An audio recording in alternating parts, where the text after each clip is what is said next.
दोस्तों, स्वागत है आप सभी का भारत टीवी में और मैं हूं आपके साथ रिजवान खान।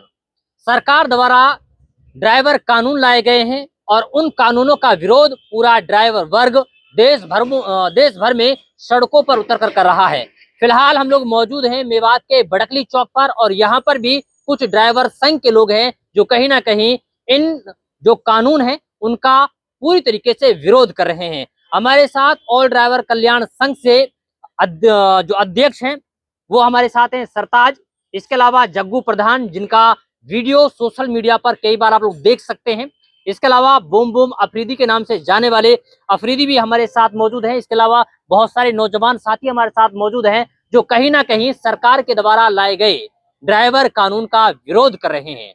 हालांकि विरोध करने की वजह क्या है वो जानने की कोशिश करेंगे और कब तक ये लोग विरोध करते रहेंगे ये भी अपने आप में बड़ा सवाल है, क्योंकि जो ड्राइवर है वो देश का आंतरिक सिपाही कहा जाता है और एक जगह से दूसरी जगह माल ले जाने का काम करता है।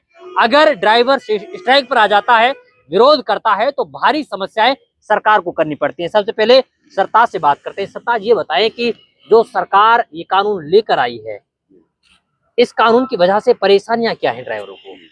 मैं सबसे पहले भारत टीवी से जितने भी फॉलोअर उनको धन्यवाद करता हूँ जी सर जी। ये काला कानून आने की वजह से आज के टाइम में सबसे ज्यादा ड्राइवर देश की अर्थव्यवस्था संभालने वाला ट्रक वाला है।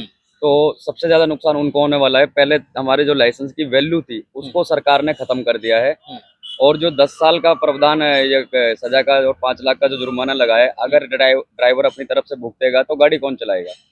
तो सरकार ने ये जो कानून लाई है जल्दबाजी के चक्कर में, और इस कानून को लाने से पहले अगर ड्राइवर की सुरक्षा का अगर कोई कानून बनता तो सबसे बड़ा बेटर रहता। तो हम अपने ज्ञापनों के आधार पर और सरकार को आग्रह भी कर रहे हैं कि इससे ड्राइवर महकमे को कितना नुकसान है। इसमें आम जनता का, ऑटो वाले का, या यहाँ तक कि अगर कोई बाइक चला रहा है उसके लिए भी लागू किया जाएगा। तो ये सुनने में आया कि 7 तारीख से ये लागू होगा ये कानून। हम उससे पहले जितने भी संगठन भारत में चल रहे हैं, जितने भी ड्राइवर यूनिटी जुड़ रही है, वो सभी इस आंदोलन को बहुत तेजी से आगे लेके चलेंगे और इस काले कानून को हम वापस कराएंगे। और आपकी जानकारी के लिए बता देता हूँ, 2 जनवरी को नूहू गांधी पार्क में हमारे अन्य कार्यकर्ता, हमारा ड्राइवर समाज और समाज सेविका के लोग हमारे साथ मौजूद रहेंगे और डीसी साहब को ज्ञापन देने का काम करेंगे। अच्छा सरताज, ये बताएं कि जो 2 जनवरी का आप लोगों ने कॉल दिया है कि 2 जनवरी को हम लोग डीसी साहब को ज्ञापन सौंपेंगे अपनी मांगों को लेकर के, तो क्या कुछ उम्मीद लगाई जा सकती है? कितने लोग आने वाले हैं उस यानी कि 2 जनवरी को? जी जी, देखो सर जी, सबसे पहले तो मैं ये कहना चाहता हूँ, क्योंकि ड्राइवर समाज एक महकमा ऐसा है जो कभी इकट्ठा नहीं हुआ है। अगर अभी भी ड्राइवर समाज अगर नहीं समझेगा और नहीं संघ का या ड्राइवर भाइयों का साथ नहीं देगा तो आने वाले टाइम में हमारी आने वाली पीढ़ी के लिए और उससे पहले हमारे लिए नुकसान है। ये एक फांसी का फंदा है, इसे हम बोलते हैं काला कानून। और 2 जनवरी को हमें उम्मीद है कि हमारे काफी ड्राइवर भाई आएंगे। बाकी हमें परमिशन 2 तारीख का मिला है 100-150 की जनसंख्या बल से। बाकी उम्मीद है हमारे ड्राइवर भाई और अन्य कार्यकर्ता और समाज सेविका के लोग शामिल होंगे। और सरकार से उम्मीद है अभी हमें, क्योंकि उम्मीद ये है कि देश को चलाने वाला, अर्थव्यवस्था चलाने वाला हमारा ड्राइवर है। ड्राइवर ही अगर दुख पाएगा, ड्राइवर ही अगर चक्का नहीं घुमाएगा, स्टीयरिंग छोड़ देगा, तो देश की सेवा के लिए सब्जी हो, फ्रूट हो, डीजल हो, पेट्रोल हो, उसको कौन पहुंचाएगा। तो हमें उम्मीद है सरकार पूरी करेगी। अगर नहीं करती है तो संविधान के दायरे में रहकर हम इस 2 तारीख के बाद में आंदोलन चालू करेंगे। 2 तारीख के बाद? हाँ जी, हाँ जी, 2 तारीख। आंदोलन कैसे होने वाला है? मतलब सड़कों पर बैठने वाले हैं या फिर स्टीयरिंग छोड़ो आंदोलन चलाने वाले हैं? हम कोशिश कर रहे हैं कि स्टीयरिंग छोड़ दे, यानी कि अगर जो ड्राइवर घर पे है, जो गाड़ी पे है, अगर वो अपने 10-20 दिन के लिए, महीना 2 महीना के लिए बैठ जाएंगे, कोई नुकसान नहीं है। तो हम चाहते हैं कि सभी भाई ड्राइवर स्टीयरिंग छोड़ दे। अगर सरकार नहीं मानती है तो हमें सड़कों पर बैठने का भी काम करेंगे। चलिए, सड़कों पर बैठने की बात कहेंगे। अच्छा जग्गू प्रधान, ये बताएं कि आप लोग भी ड्राइवरों के साथ में हैं, सरकार से क्या मांगे हैं और क्या दिक्कतें हैं इस जो कानून लाया जा रहा है? जी, जो ये कानून है ये बिल्कुल सरासर ड्राइवरों के खिलाफ है। इससे काफी नुकसान होने वाले हैं।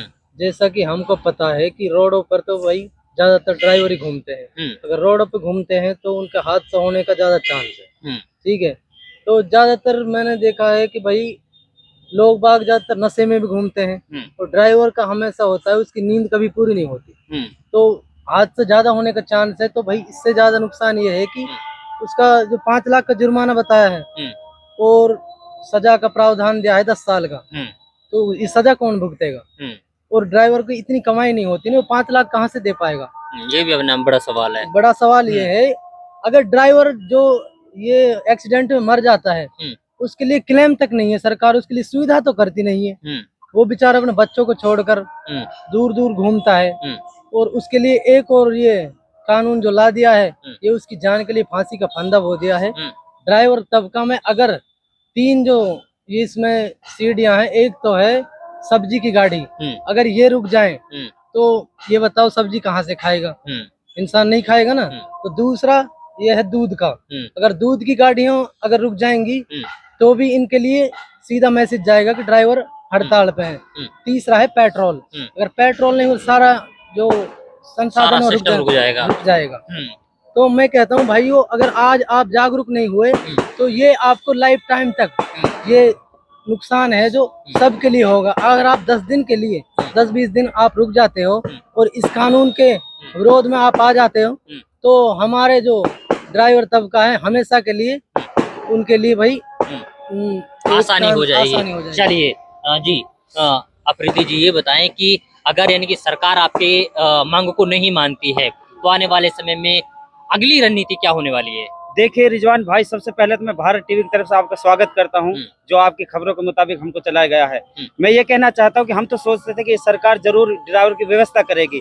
आज ड्राइवर, आप जानते हैं कि कोहरा पड़ रहा है, उसके बावजूद ड्राइवर यहाँ पर उनकी चीजों को पहुंचाता है।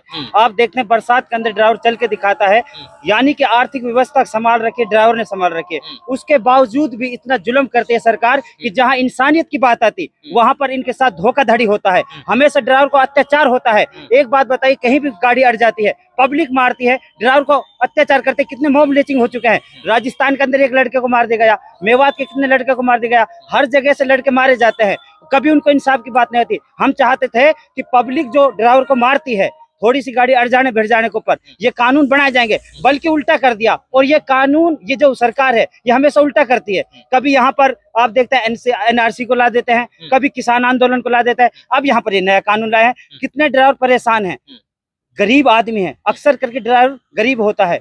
अब आप ये बताइए, जो ये कानून लाया गया है 10 साल की सजा और 5 लाख जुर्माना, क्या हम अपने घर से दे सकते हैं?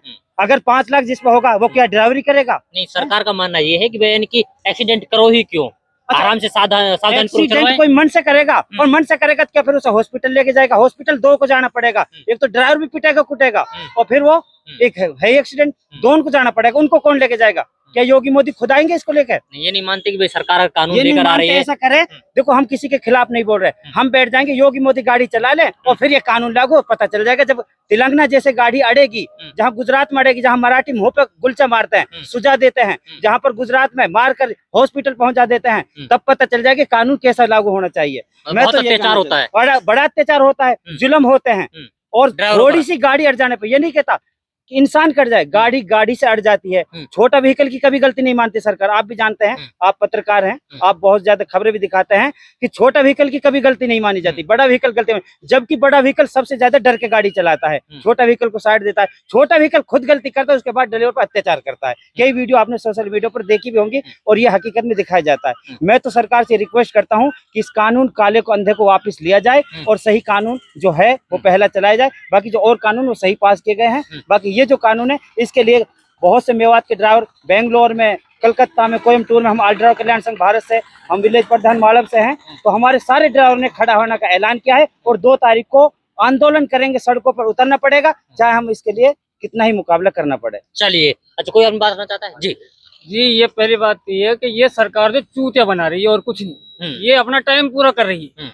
ये बताओ, कभी नरेंद्र मोदी ने गाड़ी चलाई है, कभी योगी ने गाड़ी चलाई है, तो ये ऐसा कानून क्यों ला रहे हैं? ये अपना टाइम गुला रहे हैं, कभी तो हिंदू मुसलमान कर देते हैं, कभी दंगे करवा देते हैं, कभी आंदोलन हो जाता है। ये सब अपना टाइम पास कर रहे हैं, अपनी सरकार का टाइम पूरा कर रहे हैं। नहीं, ये लोग चाहते हैं कि भाई सड़क दुर्घटनाओं में कमी लाई जाए, इसलिए हम लोग ऐसा कानून लेकर आ रहे हैं। नहीं, ऐसा कुछ नहीं है, कोई किसी को अपने मन से नहीं ठोकता, वो गलतियां सबसे होती है। मान लो को 10 रुपए की जा रहा ठेके से, छोटा व्हीकल है, अब वो तो क्या करेगा, वो पैसे भी नहीं है, घर वालों को क्लेम देने के लिए बहुत से पैसे मर जाते हैं, तो ड्राइवर कहाँ से ला कर देगा? अच्छा, ठुकेगा वो और भुगतेगा ड्राइवर। मान लो मैं अपने घर में अकेला हूँ और मैं ड्राइविंग कर रहा हूँ, मुझे 5 साल की 10 साल की सजा हो जाएगी, तो मेरा घर कौन चलाएगा ये बताओ? ये भी बड़ी तो सी ये बात है। बहुत प्रॉब्लम कर रखी है इन्होंने। हम कह रहे हैं कि ये कानून बिल्कुल खराब, बिल्कुल खत्म करो इस कानून को, इसको तो लाओ ही मत। अच्छा, कानून वापस होना चाहिए काम जी। मैं भी आपसे एक बात कहना चाहता हूँ। जी। अगर ये एक्सीडेंट को कम करना चाहते हैं तो रोड को बढ़वाएं, रोड को 4 लाइन करवाएं। अब ये दिल्ली हाईवे, ये तो बिल्कुल सिंगल रोड है जी, इस पे मतलब एक्सीडेंट तो हो ही रोड के नाम से जाना जाता है, तो हाँ, उन्हीं रोड के नाम से जाना जाता है। अगर सरकार वाकई में ही चाहती है कि मेवात का विकास हो तो रोडों को बनवाए ना, रोडों को कैमरा लगवाएं। सबसे ज्यादा मेवात के अब ड्राइवर भी हैं इसमें अब कहने का मतलब ये है कि कानून तो लाग दिए सऊदी वाले और कैमरा है ही नहीं, फिर उसमें क्या कैद होगा सर? मतलब ये है कि सुविधाएं होनी चाहिए और इस है भी नहीं, हाँ, सुविधाएं तो है ही नहीं, सुविधा लानी चाहिए सरकार ला को। दिया। चलिए जी जी, क्या बता रहे हैं? सर जी, मैं ये बताना चाहता हूँ, जैसे अभी ज्यादा करके दुर्घटना क्यों होती है? जो भ्रष्ट अधिकारी रोड पे कुछ लोग ऐसे हैं जो अवैध वसूली करते हैं, चलती गाड़ी को बीच रोड पे रोक देना, वो एक सबसे बड़ा हादसे का शिकार होता है। यानी कि आरटीओ, डीटीओ, पुलिस वाले वो सभी अवैध वसूली करते हैं। दूसरी बात ये है, जो ये कानून लाया गया है विदेश से लाया गया है, तो विदेश के कानून लाने से पहले जो विदेश में ड्राइवरों के लिए फैसिलिटी मिलती है उसके विषय पे पहले इनको चर्चा करनी थी। वो चीज हमें मिलनी थी पहले जो विदेशों में ड्राइवरों के लिए मिलता है। इन्होंने तो जो ड्राइवर की भलाई के लिए तो कुछ नहीं बोला है, सिर्फ ड्राइवर का नुकसान करने के लिए जो कानून लाया है इसका हम जोर तोड़ से विरोध करते हैं। और हमें उम्मीद है कि ड्राइवर समाज एकजुट होकर इस काले कानून को वापस कराएगा और हमें एक बड़ा आंदोलन का रूप भी दे सकते हैं। हाँ, अगर मांगे नहीं मानी जाएगी तो पहले तो हम अपनी सरकार से उम्मीद है, क्योंकि जब तक सरकार को ये नहीं बताएंगे इस काले कानून से क्या क्या नुकसान है, वो हमने ऑल ड्राइवर कल्याण संघ भारत के माध्यम से ये चीज हमने आग्रह कराया है सरकार को। अब सरकार कब हमारे इस कानून को बदलाव करेगी या इसको रद्द करेगी वो सरकार के पीछे। अगर सरकार नहीं सुनती है, जिद्दी सरकार है आज के टाइम में जो चल रही है, जिद्दी सरकार है और बिना जानकारी के कोई भी कानून थोप देना, तो हम सड़कों पे उतरेंगे और इस काले कानून के खिलाफ हम हमेशा विरोध करेंगे और इसे वापस करा के दम लेंगे। चलिए, ये हमारे साथ में वो सारे ड्राइवर हैं जो सरकार द्वारा ड्राइवर कानून लाया जा रहा है उससे परेशान हैं और उससे नाराज हैं। ये लोग लगातार इसका विरोध कर रहे हैं और सरकार से मांग कर रहे हैं कि इस कानून को ना लाया जाए, क्योंकि पहले से ही ड्राइवरों के ऊपर अत्याचार होता आया है, ड्राइवरों का शोषण होता आया है। जबकि ड्राइवरों की सेफ्टी के लिए कोई कानून लाया जाना चाहिए, ना कि इस तरीके का कानून लाया जाए जिससे ड्राइवर वर्ग पूरी तरीके से परेशान रहे। 2 जनवरी को मेवात इलाके के जो शहीदी पार्क है वहां पर ड्राइवर तबका इकट्ठा होगा और उसके बाद में लघु सचिवालय पहुंचकर डीसी के मार्फत एक ज्ञापन सौंपा जाएगा और उसमें अपनी मांगों को रखा जाएगा और सरकार से चाहते हैं कि इन मांगों को माना जाए और इस ड्राइवर कानून को वापस लिया जाए। अन्यथा आने वाले समय में एक बड़ा आंदोलन भी किया जा सकता है और स्टीयरिंग छोड़ो आंदोलन शुरू किया जा सकता है। तो दोस्तों, आज की रिपोर्ट में बस इतना ही। फिर होगी मुलाकात एक नए प्रोग्राम के साथ, एक नए मुद्दे के साथ। तब तक के लिए बने रहिए सिर्फ और सिर्फ भारत टीवी के साथ।